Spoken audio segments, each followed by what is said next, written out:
चलतु आज करवा गोटे साधा महुर खाइले लागिबो बड़ मधुर। यही रेसिपीटा को आपण माने घरे आराम रे करि परिबे। उपास व्रत रे मध्य खाई परिबे, भात रे रोटी रे सबुथिरे खाई परिबे। सेति पई आमे 1 चामच जीरा, 2 चामच सोरिष आ किछि अदा पीस नहीं ताकू भल भाव धुआ धुई करके बतुरई दबा। बेटा बतुरवा भितर समय भितर आम आमर परिबा किछि काटिबा। मो पाखरे जहाँ परिबा अछि जेमिति आलू, बाइगण, कखारू, मूला, सारू से झुड़ुंग मध्य मु पकाउछि। आपण पाखरे आउ जो परिबा अछि आपण मध्य पकई पारिबे, किंतु आलू, बाइगण, सारू एटा कॉमन एठी पकेया को पड़िबो।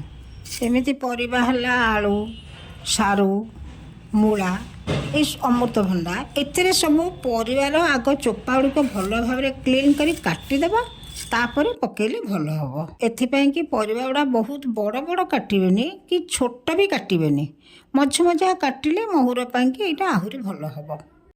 देखंतु परिबा गुड़िक मुझे यही टाइप्र काटी। आप बेसी छोट करेंगे बड़ करेंगे, मझी भाया काटे, ताको भल भाव धुआ धुई करदे। बर्तमान परिबा तो आम काटिकी मुझे धुआ धुई कर रखीदेली। बर्तमान से जो मसला आम रखी थे पानी में भिजेक 10-15 मिनट हो गला, ताको आम बाटिया को जावा। ता सहित गोटे बड़ टमाटो बाटिदेबा। गुड़िक तो मुझे भल भाव धुआ धुई करदे। आम प्रेसर रे परिबा गुड़िक सब रखा, से टिके लुण अल्प टिके हलदी दे अल्प टिके पानी देवा। कारण प्रेसर रे बंद करदे गोटे हुइसेल देले से परिबा गुड़िक आराम से सिझी जाइथिबो। तो परिबा तो मुझे गोटे प्रेसर हुइसेल देइथि सिझी सारानी, ताको आम काढ़ीदेवा। बर्तमान मु मसला टिके भल भाव बाटी देछि। बर्तमान कड़े अल्प तेल दबा, से ये मसला गुड़िक पकईकि टिके बेसी समय नुहे अल्प समय कषिदबा। देखंतु मसला टिके मोर बर्तमान ठीक हो गलानी। से आउ टिके लुण पड़ो, आउ हलदी, आउ लंका गुंड। देखंतु मसला मध्य बहुत बढ़िया भाव हो सारानी। आम परिबा गुड़िक से मसला पकईकि भल भाव गोलई दबा। आउ 2-3 मिनिट कषिदेले भी बहुत बढ़िया हम।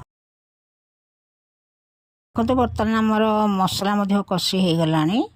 परिवार को देखो तरकारी केते सुंदर देखा जाउची।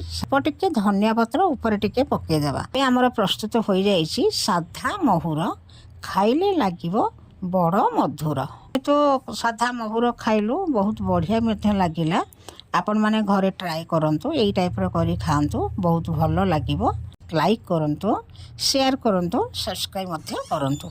ओके, जय जगन्नाथ।